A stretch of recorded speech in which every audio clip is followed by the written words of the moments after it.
Rafale की सबसे ज्यादा जरूरत है आपको। आपके ऊपर युद्ध के बादल मंडरा रहे हैं, कभी भी शुरू हो सकता है। दुश्मन आपके घर में लगातार घुसपैठ कर रहा है। ड्रोन, मिसाइलें, बम, हर तरह के हथियार से आप पर अटैक किए जा रहे हैं और ऐसे वक्त में आप राफेल की सबसे बड़ी डील कैंसिल कर देते हैं। इसका मतलब ये कि दाल में कुछ काला नहीं है, बल्कि पूरी की पूरी दाल ही काली है। और इसीलिए भारत में भी सवाल उठ रहे हैं राफेल की डील को लेकर कि जब छोटे छोटे देश फ्रांस के सामने सीना तान कर खड़े हैं, कड़े सवाल उससे पूछ रहे हैं, तो हम क्या कर रहे हैं? क्या हमें भी रिस्क नहीं लेना चाहिए और इस डील को रद्द कर देना चाहिए? जो भी है पूरा मामला मैं आपको विस्तार से बताऊंगा और उसके बाद आप खुद तय करना कि भारत को करना क्या है। और हाँ, अपने ओपिनियन को हल्के में मत लेना। आप लोगों का जो ओपिनियन होता है ये ऊपर तक जाता है, इससे माहौल बनता है और अंत में फैसले भी लोगों के हिसाब से ही लिए जाते हैं। इसके कई उदाहरण हैं जब कई डिफेंस डील जनता के दबाव में रोक दी गई या फिर लोगों का परसेप्शन उस डील के खिलाफ था, इसीलिए सरकार को उस डील पर फुल स्टॉप लगाना पड़ा। इसीलिए अपने ओपिनियन को कभी भी हल्के में मत लेना, लेकिन ओपिनियन देने से पहले खबर जान लो कि हुआ क्या है। तो देखिए, भारत की तरह ही अरब के एक देश यूएई ने राफेल की डील साइन करी थी, लेकिन राफेल खरीदने के साथ साथ ही उन्होंने कहा कि फिलहाल फ्रांस जो राफेल बेच रहा है वो F3 या F4 वेरिएंट के हैं, हम दोनों खरीद रहे हैं, लेकिन हमें F5 वेरिएंट भी चाहिए। दरअसल इस समय जो भारत के पास राफेल है ना, इसी का एक अपग्रेडेड वेरिएंट है राफेल F5। जी हाँ, जो कि वर्तमान राफेल से कहीं ज्यादा एडवांस और इससे कहीं ज्यादा कैपेबल होगा। इसकी कैपेबिलिटी का अंदाजा इस बात से लगाइए कि राफेल F5 इतना ज्यादा खतरनाक होगा कि इसके साथ 4 से लेकर 5 स्टेल्थ ड्रोन उड़ा करेंगे, जिन्हें सबको एक सिंगल राफेल का पायलट बैठकर कंट्रोल किया करेगा। यानी कि उड़ता हुआ एक जंगी बेड़ा होगा एक सिंगल राफेल। इसीलिए ये बहुत ज्यादा खतरनाक है और यूएई चाहता था कि राफेल का F5 उसे भी मिले। इसीलिए यूएई ने कहा कि जो आप राफेल F5 बना रहे हैं ना, इसके प्रोग्राम में हमें भी शामिल कर लो। हम आपको पैसा देंगे, बदले में आप हमें ये लड़ाकू विमान देना। फ्रांस ने कहा कि ठीक है, आप हमें पैसा दो, इस प्रोग्राम में शामिल हो जाओ, बदले में हम आपको सस्ते में राफेल F5 देंगे।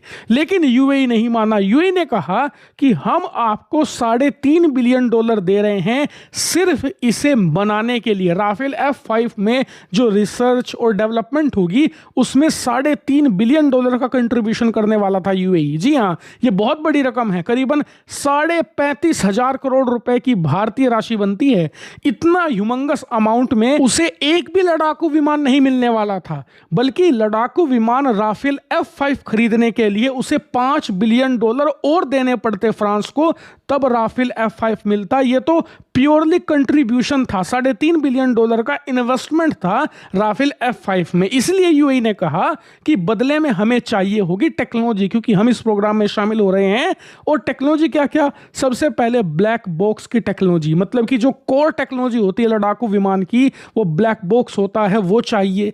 इसके अलावा इसका जो इंटेलेक्चुअल प्रॉपर्टी ऑनरशिप है, यानी कि कुछ ऐसी टेक्नोलॉजी होगी जिनका बिल्कुल स्क्रैच से आविष्कार किया जाएगा, वो टेक्नोलॉजी किसी और लड़ाकू विमान में नहीं होगी, उसका राइट भी यूएई को चाहिए ताकि हम उसे कल को बेचकर अपनी इन्वेस्टमेंट वसूल कर सकें। इसके अलावा सीट इजेक्शन सिस्टम और लैंडिंग गियर जैसी जो साधारण टेक्नोलॉजी होती है उनकी जानकारी भी मांग रहा था यहाँ पर यूएई। लेकिन फ्रांस ने साफ मना कर दिया कि हम आपको ये नहीं देने वाले और इनमें से एक भी चीज की टेक्नोलॉजी आपको नहीं दी जाएगी, बस आपको सीधे लड़ाकू विमान मिलेगा। अब यूएई ने कहा कि ये तो गलत है भाई, अगर हमें सिर्फ लड़ाकू विमान ही चाहिए था तो हम आपको पैसे देते, डायरेक्टली आप हमें लड़ाकू विमान बेच देते। लेकिन आप हमसे पहले $3.5 बिलियन मांग रहे हैं रिसर्च करने के, उसके बाद $5 बिलियन और मांग रहे हैं लड़ाकू विमान के बदले। तो इसमें हमारा फायदा क्या? उल्टा $3.5 बिलियन का नुकसान है।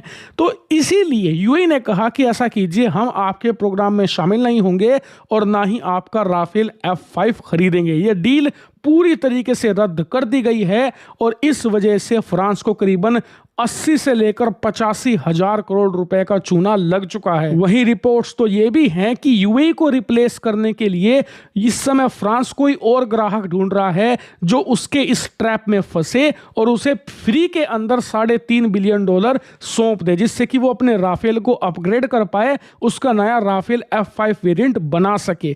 और रिपोर्ट्स के अनुसार वो भारत को भी अप्रोच करने आएगा ही आएगा। लेकिन तारीफ हो रही है दुनिया में यूएई की, क्योंकि फ्रांस यहां पर मजबूर करके एक तरीके से फायदा उठाने की कोशिश कर रहा था यूएई का। वो इसलिए क्योंकि इस समय यूएई सबसे कमजोर है, उसे ज्यादा से ज्यादा हथियार और लड़ाकू विमानों की जरूरत है, क्योंकि जिस तरीके से युद्ध जा रहा है लग ऐसा रहा है कि इसमें सारे अरब के देश चपेट में आ जाएंगे। इसलिए फ्रांस को लग रहा था कि यूएई युद्ध में फंसा हुआ देश है, हथियार पाने के लिए कुछ भी कर डालेगा। लेकिन यूएई ने हिम्मत से काम लिया और संकट के वक्त में भी अपना खुद का फायदा उठवाने नहीं दिया फ्रांस को। इसीलिए ये एक बहुत ही साहसिक कदम है यूएई का। लेकिन यहीं पर भारत से भी सवाल पूछे जाने चाहिए।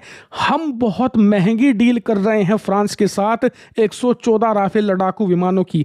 एक्सक्यूज ये दिया जा रहा है कि हमारे देश में लड़ाकू विमानों की कमी है, इसीलिए 2.5 गुना कीमत पर हमें राफेल खरीदने पड़ रहे हैं। और फ्रांस को भी पता है भारत खरीदेगा, क्योंकि डर ये दिखाया जा रहा है फ्रांस की तरफ से कि पाकिस्तान कभी भी आक्रमण कर सकता है, लड़ाकू विमानों की कमी होगी। ऐसे में भारत तुरंत खरीद ले, वरना बहुत सारे देश लाइन में हैं। फिर भारत बाद में ऑर्डर देगा तो भारत को डिलीवरी 2030 तक मिलेगी। यानी कि जिस ट्रैप में यूएई को फंसाने की कोशिश करी जा रही थी, वही ट्रैप भारत के लिए भी बिछाया गया है। लेकिन मेरी समझ में नहीं आ रहा, भारत के पास ऑप्शन है।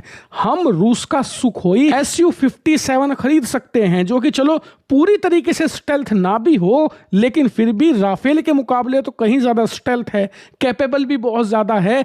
अगर स्टेल्थ का काम वो नहीं करता तो कम से कम नॉर्मल लड़ाकू विमान का तो करेगा। इसके अलावा रूस के पास सुखोई 35 भी है, बहुत शानदार एयरक्राफ्ट है। इसके अलावा यूरोप का यूरो फाइटर टाइफून है, हम उसके लिए भी जा सकते हैं। लेकिन फिलहाल भारत की तरफ से ऐसी कोशिश नहीं दिख रही। हमें यह बताया जा रहा है कि राफेल एकमात्र ऑप्शन है, राफेल के अलावा हम कुछ और नहीं खरीद सकते। और इसीलिए बैठे बैठाए यहां पर इतिहास की सबसे बड़ी जेट डील फ्रांस को फिलहाल मिलती दिख रही है। लेकिन मुसीबत सिर्फ ये 114 राफेल की नहीं है, मुसीबत ये भी है कि कहीं फ्रांस यूएई को भारत से रिप्लेस ना कर दे, भारत को इस ट्रैप में ना फंसा दे कि भारत फ्री में $3.5 बिलियन दे बैठे फ्रांस को राफेल F5 के चक्कर में। और इसीलिए यूएई के फैसले के बाद भारत में भी डिमांड हो रही है इस राफेल की डील को फिर से रिकंसीडर करने की, इस पर फिर से विचार करने की, क्योंकि इस सिचुएशन का हम फायदा भी उठा सकते हैं। हम कह सकते हैं फ्रांस को कि यूएई बाहर हो गया है राफेल F5 की डील से, आप राफेल की कीमतें कम कीजिए क्योंकि आपके खरीदार अब कम हो रहे हैं। लेकिन क्या भारत ऐसा करेगा? वक्त बताएगा। आप अपना ओपिनियन दीजिए। जो वीडियो की शुरुआत में मैंने कहा था, आपका ओपिनियन बहुत मैटर करता है, ये बहुत ऊपर तक जाता है। इसीलिए संक्षिप्त में अपना बिल्कुल अनबायस तरीके से बताइएगा कि राफेल पर फिलहाल आपका क्या मानना है।